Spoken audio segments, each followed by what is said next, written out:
Cet objectif de développement durable, paix, justice et institutions efficaces, et veut que nous puissions favoriser, c'est-à-dire qu'il n'y ait pas de différence devant la loi. Pour faire simple, devant la loi, nous sommes tous égaux.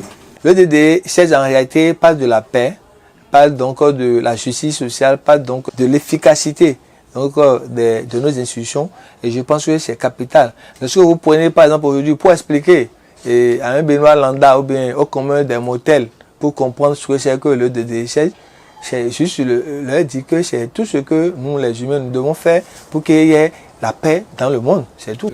Il y a des efforts qui sont faits en matière d'équité, en matière de lutte contre la corruption.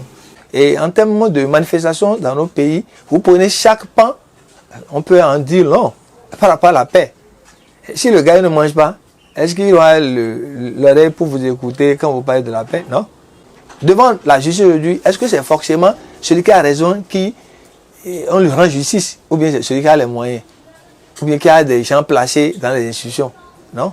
Est-ce que ce n'est pas la justice, c'est pour faire les règlements de compte? C'est des questions qu'on doit se poser. Et si nous voulons que le DDD soit mis en œuvre et que nous soyons de bons élèves en 2030, on doit agir sur ces leviers-là. Donc c'est de ça qu'il s'agit.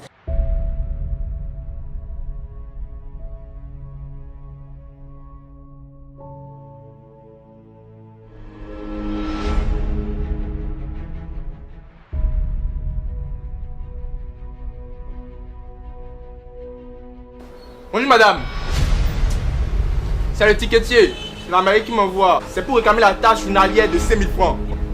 C'est comme ça que vous rentrez dans ma boutique. Mais c'est la mairie. La mairie a le plein droit.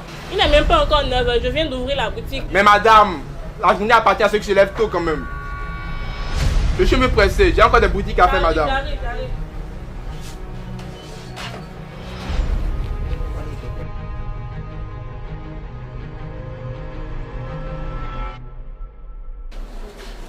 Excellent journée à vous. Ça devient trop c'est trop. Encore ce matin, il est venu me réclamer une somme de 5 000 francs sans reçu. Hein? Et si je ne paie pas, il menace de fermer ma boutique. Tanti, c'est dur, mais nous n'avons pas le choix. S'il faut payer pour travailler, alors payons. Madame, ce qu'il fait est illégal. Certainement que cette taxe n'existe pas. Vous n'avez pas à subir cela. Ah, tu es qui? Je suis un avocat stagiaire. Je peux vous aider à porter plainte contre lui. Non, s'il apprend, ce serait pire pour nous. Si personne ne dit rien, rien ne changera. La loi vous protège. Bon, allons-y. Il faut que ça change. Après vous, madame, s'il vous plaît.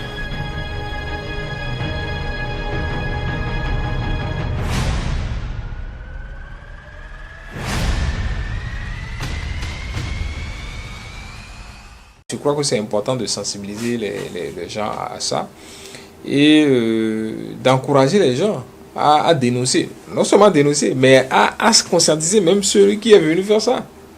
Pour dire, mais quel est l'intérêt? Pourquoi est-ce que tu veux faire ça? Ce que le gouvernement prend là, c'est les routes. Ça veut dire que tu es en train de tourner les ressources pour... C'est un détournement, en fait. C'est implicite, mais c'est un détournement. Parce que ces ressources devraient aller dans les caisses de l'État, mais ça va dans les poches de quelqu'un. Si nous avons des problèmes, c'est parce que nos institutions sont mal gérées. La lenteur administrative, la lourdeur administrative, la corruption, la mauvaise gouvernance, tout cela favorise tous les problèmes que nous avons pour ne pas faciliter la mise en œuvre des EDD.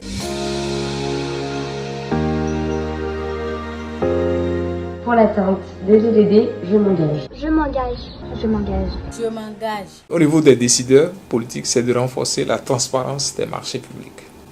Et c'est la sensibilisation aussi de la population. On va prier tous les acteurs, que ce soit les jeunes, que ce soit les femmes, que ce soit les adultes, les fonctionnaires, les intellectuels, les députés, les autorités, les présidents, tout ça là.